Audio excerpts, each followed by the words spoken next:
welcome back to the PI Show viewers.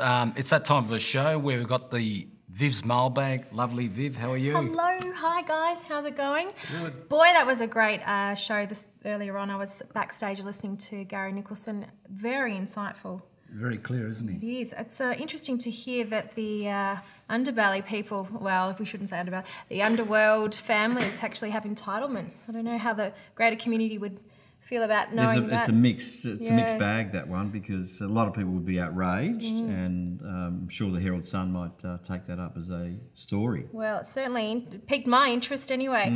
So let's get stuck in. Thanks so much again this week for writing in. As always, we're inundated with questions and we'll do our best to carry on and get through them all and hopefully assist you somewhat with some of your inquiries.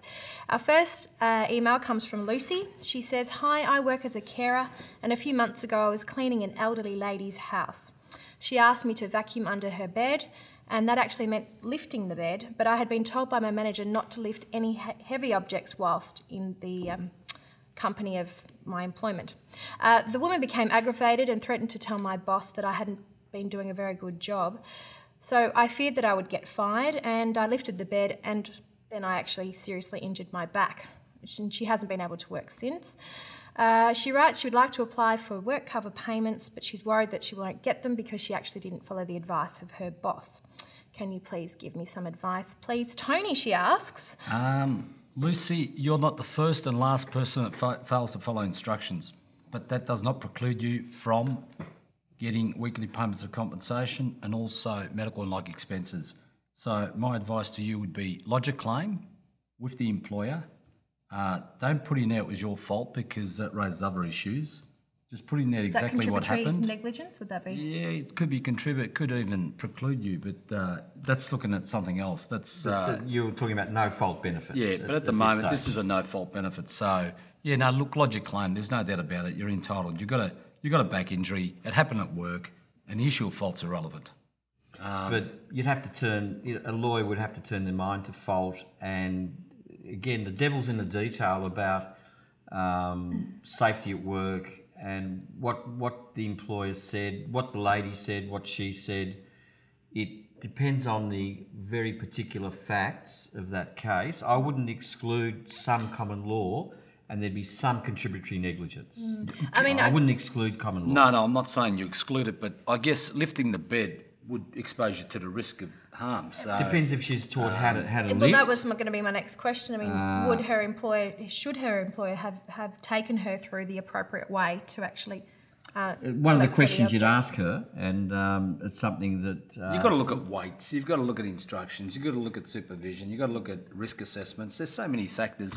I think you should get advice, and you're welcome to ring me any time, but I think you've got a claim, and there might be more to it, because you say you've got a seriously injured back, and do something about it. Tony, the last piece of advice I'd give Lucy is if she can't work, she might have a total and permanent disability benefit. That's true too. Apart from her no fault benefits under the superannuation policy. So under which superannuation basically policy, means she's got some entitlement to a super claim. Is that correct? Yeah, possibly if she can't work. That's in the future. That's in great. addition to work cover. So we hope we've helped you a little bit, Lucy. But do write in if you want to further inquire, want your answers, want more advice from Tony. Give us a ring.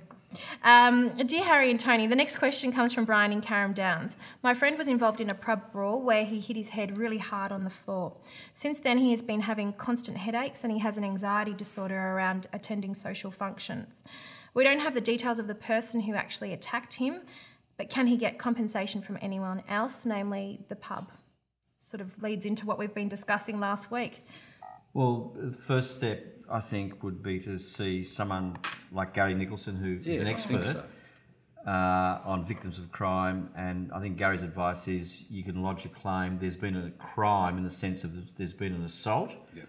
He should report it to the police, and then he can apply for a cash benefit, loss of income, plus some medical expenses. What if he's also, you get some forensic material to assist in looking at other claims too, Harry, because you'd have medical reports and police records and statements and things like that. So again, if you investigate what actually happened, and the pub might have had lack of security, and again, he's possibly got a common law claim. So he's got two claims, would be victims of crime, possibly common law to sue the pub, and thirdly, if he can't work, he might have a superannuation for total and permanent disability benefit. But Harry, the other interesting thing about suing the club is, or the pub, is that you don't really need the 5% for pain and suffering. Because there's an assault that's occurred, you may not need 5%.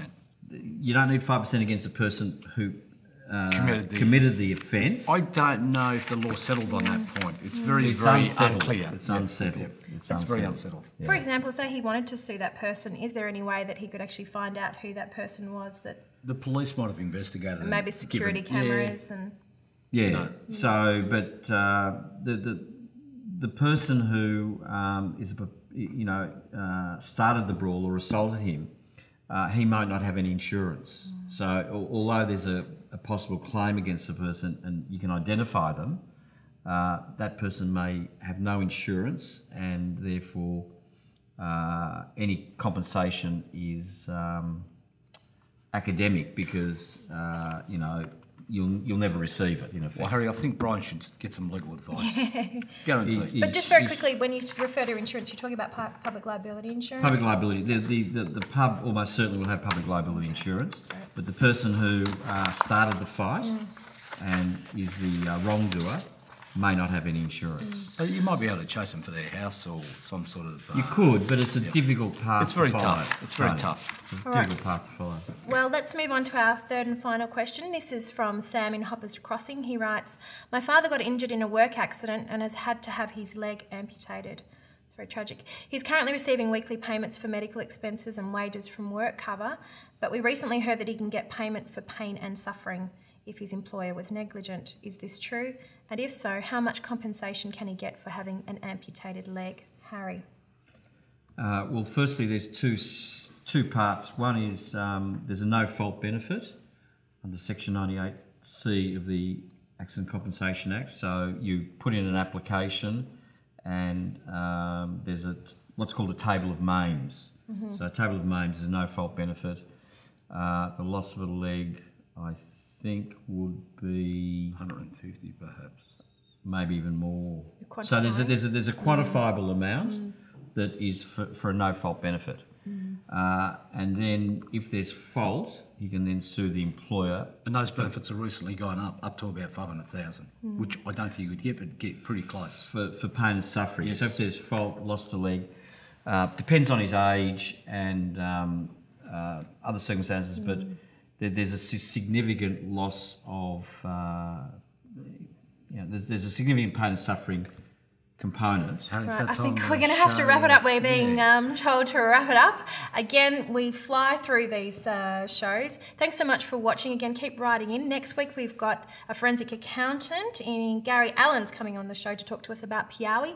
What's Piawi? Why don't you tune in next week, Wednesday night at 9:30 to find out more. Thanks so much. Thank you, viewers. Thanks for watching. Thanks, Thank guys. you.